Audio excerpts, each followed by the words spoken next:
So you finally want to start dropshipping. You see all these gurus online making a shit ton of money, and you finally want to join them. You have no idea where to start. Everything seems so complicated.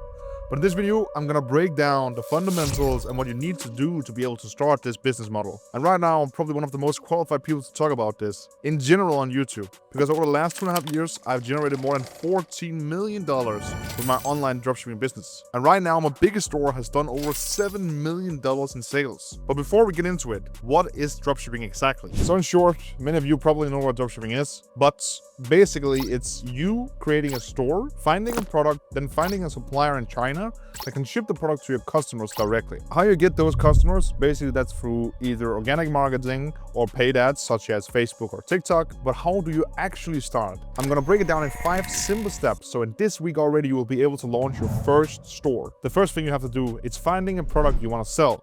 I've done multiple videos on how I find my 6- and 7-figure products, but to explain it in very short, there is 3 main methods right now, which I primarily use. One of them is Facebook ad library. So I go to the ad library on Meta itself. I search up different keywords to find active products right now running on Facebook that somebody else is advertising, which then I know most likely the product is making money. I then use my set of criteria to pick out the best ones that I find on the Meta ad library, and those are the ones I decide to test. There is also the burner method, which works on both TikTok and Instagram, and that's basically where you optimize your feed, your reels, to only show you dropshipping products. This is organic dropshipping products, so the criteria for those are a little bit different than the Facebook testing products. But there is still once in a while some products that are very, very good on TikTok that you can transition into Facebook. And if you do that, you most likely also will have very good content, so that strategy is very, very good. It's just hard to find products. The third one that I'm using currently is Winning Hunter. This is basically the same as Ad Library. The only difference is Winning Hunter costs money. It's also a little bit better in some ways because you can basically add filters to your ad library search, so you can be able to filter out a lot of bad products you don't want to see, products that are not even dropshipping, but at the same time, you don't see all active ads. So it's kind of, there's pros and cons with both. I really enjoy Winning Hunter. I really like it. That's also why I have a discount link down below. I think you get like 30% off or something. I don't know. They reached out. They asked if I wanted to promote them a little bit. And as I am a frequent user of their service, I'm more than happy to. You know me, I always advertise for products that I use myself. I've never advertised something that I don't use. Also DS, of course. And then when you have done a little of research on the platforms, you of course only test the products that fits the most amount of criteria. The criteria that I personally use is 1, passionate niche, 2, provide value, 3, high quality creatives out there, like content out there you can use, and 4, they should have a very high perceived value. If you have 4 of those criteria checked, most likely you have a very good product. Basically on ad library, you can see how many people are advertising it, how many active ads your competitor has, and how many page likes they have. Like if they have like 20, 30K, 40K on their page, most likely they have a very, very good brand. It'll be very hard to compete with those guys, and especially if you're a beginner. Besides that, that is basically how you find a product, and that's step 1 to your dropshipping business. Step 2, that is when you build your first store. This you can either do by hand. I don't have any tutorials currently, but you can basically just search up Shopify how to build a store. And that works perfectly fine for most time. Like most people can display very well how to build an okay store. It's not rocket science. There's also like 100 AI tools out there right now, like build your store, whatever, pieces of affiliate shit, like all these weird things that most creators have. I don't have one, but you can use those as well. Like they get the job done. They're not great, but they get the basics done, and then you can kind of remodel the website from there, take inspiration from your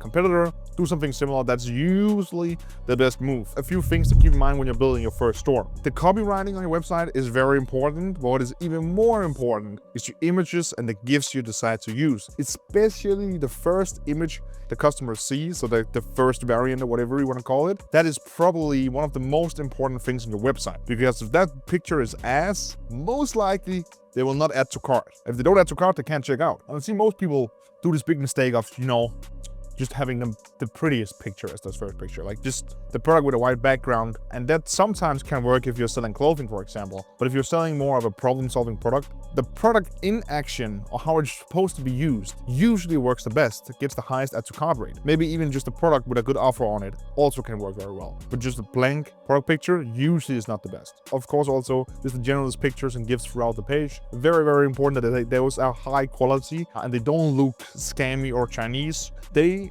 needs to look very branded to your overall branding of your website, and your ads needs to be very congruent. The customer shouldn't be able to pick out that the picture is from somewhere else. Like, it shouldn't stand out. Like, it should feel right throughout the page. And the second thing that's very important to keep in mind when you're building the website, social proof is probably one of the most important factors to a high converting website. So reviews at the top, reviews around the middle as well, and then a very good review sections with very good pictures of the product. They also be very bad images. That's also perfectly fine, because, you know, most customers who post a picture, they're not full photographers. Like, they will probably most likely take a high, like, shit picture. So that's also fine. But social proof is key to making a high converting website. Then an underrated one, I don't feel like a lot of people are really talking about this, or not mentioning it enough.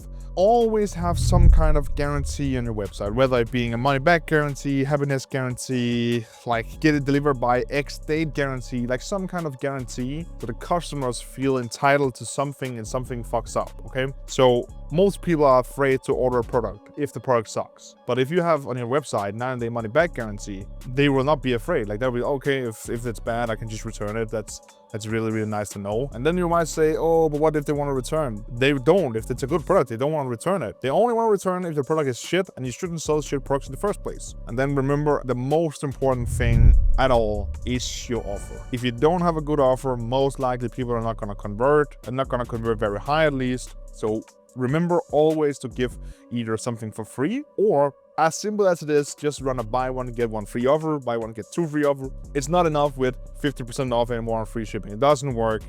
It's not gonna scale. Like, you need a good, high perceived value offer for the customers so they feel like they are an idiot if they don't buy from your website. Okay, now a free thing before we get inside. It's getting kind of cold here in Denmark. The third thing, and this is very, very easy to solve. Like, most people overthink this step. I just did a video the other day explaining why most people overthink it and why it's so stupid that people overthink it. Get a quote from your supplier so you know what profit margin you have. Like, it's very important to know your break-even point before you launch the product. I have before in the past sold products that I stole from somebody. Like, maybe, like, I have a good example. 1 year ago, I stole was a beauty product, some eyelash thing. And I stole it from some guy who was selling it very cheap. I was like, okay, if he's making money on this, I can sell it for the same price. Because I didn't check the quote for it. I sold it for the same price, but I then added something else to the offer. So it's a little bit higher perceived value, just so I had a very, very, very high conversion rate. And I also had a like 10% conversion rate. I then got the quote for the first product, and it was over double as high as I had imagined it was. So safe to say I was not profitable. I wasted probably like $500 because I scaled up, because it looked like it was very profitable. You know, 10% conversion rate. You just want to buy some data and then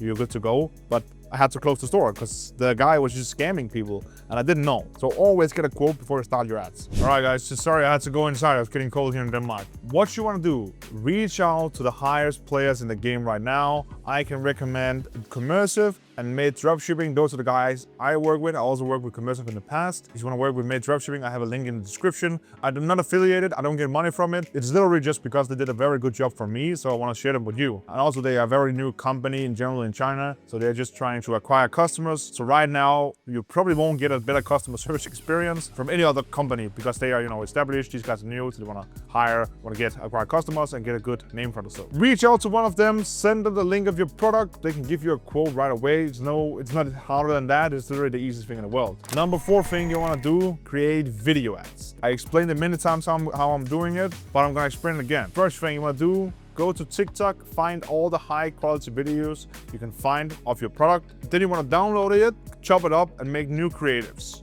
When you're first launching a product, I always do 2 to 3 different marketing angles. The first one is always the same as my competitor. 2 and 3 is something that I come up with myself based on the research I've done on the product and the niche and the audience in general. Why are they buying this product? What can I target to make them buy this product? And that's basically it. Of all 2 to 3 marketing angles, I always create 3 variations. Sometimes it can be as easy as a different hook. Sometimes I change up a little bit the middle of the script a little bit, but generally it's just a different hook for 3 videos of the marketing angle. And that's basically it. It's very short explanation how to create the ads, but copy whatever your competitor is doing, copy the flow of the video, then do a different angle on that. That's perfectly fine. You don't have to overthink the video. It's just the angle and the script that's a little bit, it has to be targeting a different audience, and of course also the B-roll and the clips in general. But the flow of the video and the speed and etc. perfectly fine to keep it at the same pace as the first original marketing angle. Then the 5th thing, and now we are very close to the end, launch your ads on Facebook. I recently made an entire video on how I'm launching my ads on Facebook, the entire structure, how I'm testing things, and how I'm scaling also info as well. It's very, very simple. All people are overthinking this. They are duplicating left and right and more ad sets, more ad sets. In 2025, if somebody is telling you to duplicate their ad sets,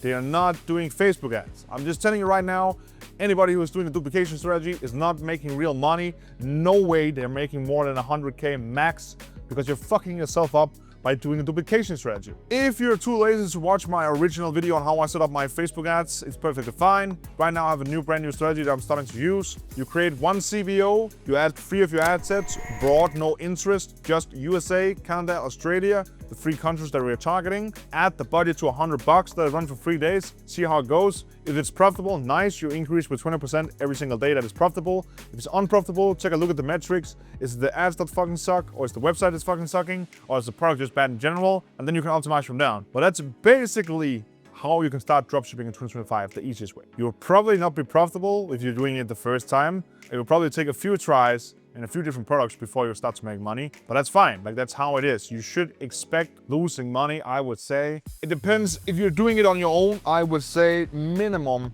the first 10 products you're gonna lose money. That's how it is. You shouldn't be worried. If you have a mentor, or if you are in some kind of mentorship community or whatever, where people can review your products, you can expect, I would say, on average around the 6th and 7th product. So it's like 30% cutoff time. But also, if you're doing it on your own, there is also a chance that you might never hit a winning product, just because you don't learn from your mistakes. That's at least what I did, and many people do that as well. So keep that in mind as well. And yeah, if you follow what I just told you, you should have ads live within a week, and you should get your first hand-on experience with dropshipping. That's one of the most important things to be able to get done, is just get some hands-on experience yourself, instead of just watching YouTube videos, because nothing can really compare to getting hands-on experience in terms of the value you get from it. So yeah, this is the easiest way to start dropshipping in 2025. I hope you enjoyed the video. If you have any questions, feel free to ask in the comment section. And besides that, I hope you fucking crush it. Good luck, man.